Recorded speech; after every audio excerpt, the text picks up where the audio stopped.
what more could you like? Yeah.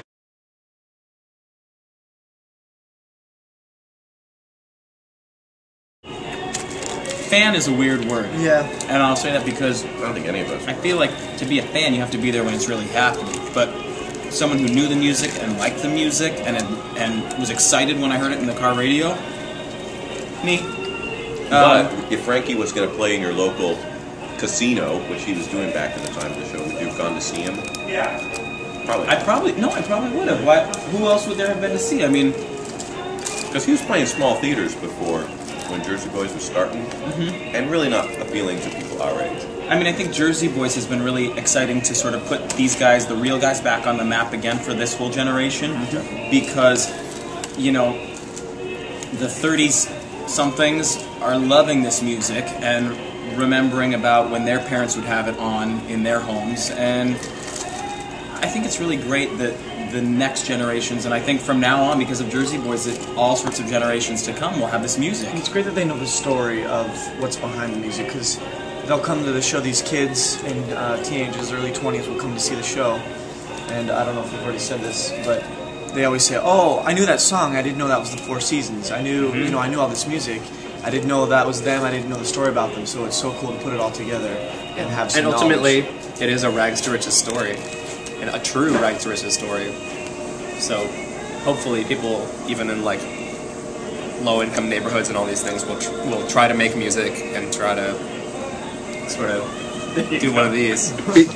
Well, I mean, what's interesting is that when so many people said about Graceland is what they say about Jersey Boys. You know who Elvis is. You know all the songs. You know that he's this awesome rock star. But Graceland, without, you know, having a stage play of it, you got to walk through the house, see the awards, see the charity work that he did, see the whole man in a different way. And so Jersey Boys is kind of like the Graceland without being a location, because we don't have a location. Well, and they talk about how... Oh, jeez. there's already... You got it. Okay. You're good. How this show is going to be more popular than the Four Seasons ever were. No. And it's true. It is going to be more popular. Ever won. They won the first Grammy that they ever won was for the Jersey Boys cast recording. It was the only music-related award that they ever won, because they were so overshadowed by the Beatles and everything else that was going on at the time.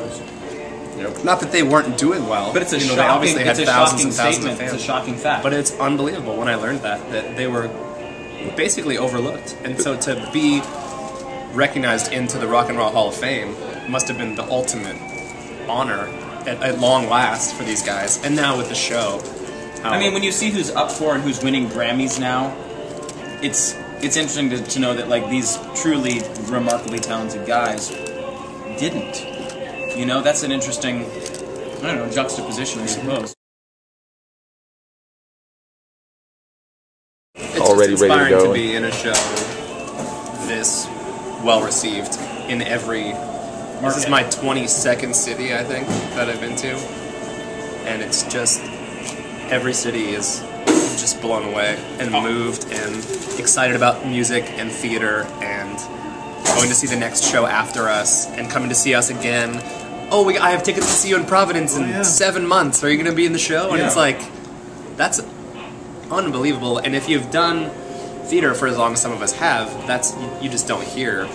You know, they're like, oh, you know, you're great in the show, and that was so much fun, and you don't hear people saying that was the greatest event of my life, saved my marriage, or my kids can't stop listening to the CD. Yeah. Like, I left the stage door last night, and there was a line of cars heading out of the parking lot outside the Orpheum, and literally they all had the CD on at different stages in their car. They had selected what song they were going, and they were rolling down their windows. Great show, man! We got the CD on. Sing with us. I said, I already sang, but enjoy that CD. But I mean, they are so pumped up, and they have every right to be. Just last night, to one of the stage managers, we had finished the show and we were waiting to go on for our bows, and I'm fairly new. I'm just starting week 4.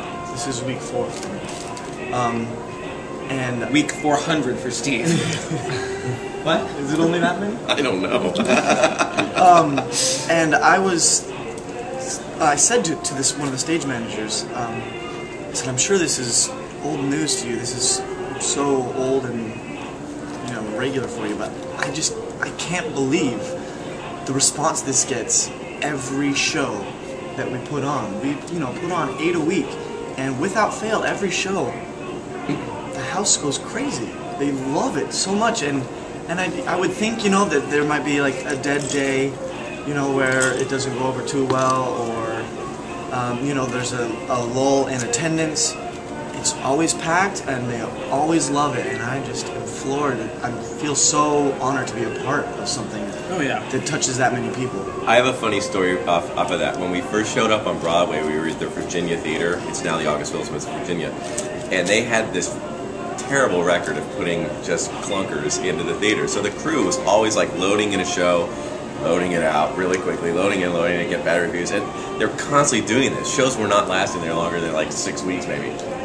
And so my friend Scotty, who was working on the crew, they're loading in our show, and no one knows about it. We're coming from San Diego. We're totally under the radar.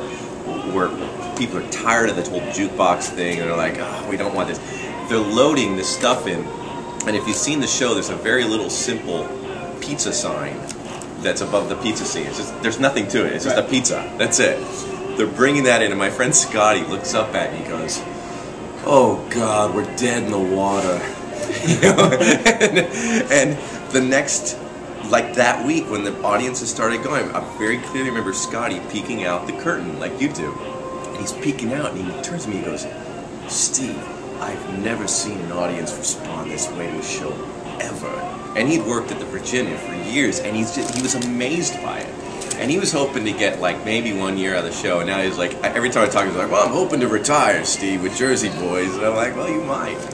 And that's one of the things that's so cool about it. It was this little tiny thing that came up when no one wanted to see this sort of show again. And people ask me, like, is it good? I'm like, I think it's pretty good.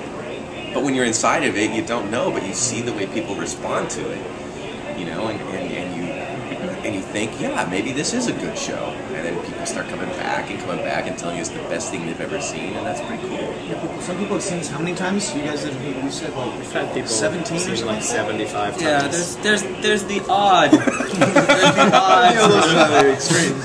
There is extremes. So you don't have to see it 75 You don't have to see it times. 75 times, but there are people who have, and it brings them joy, a lot of it. So I think that's amazing. But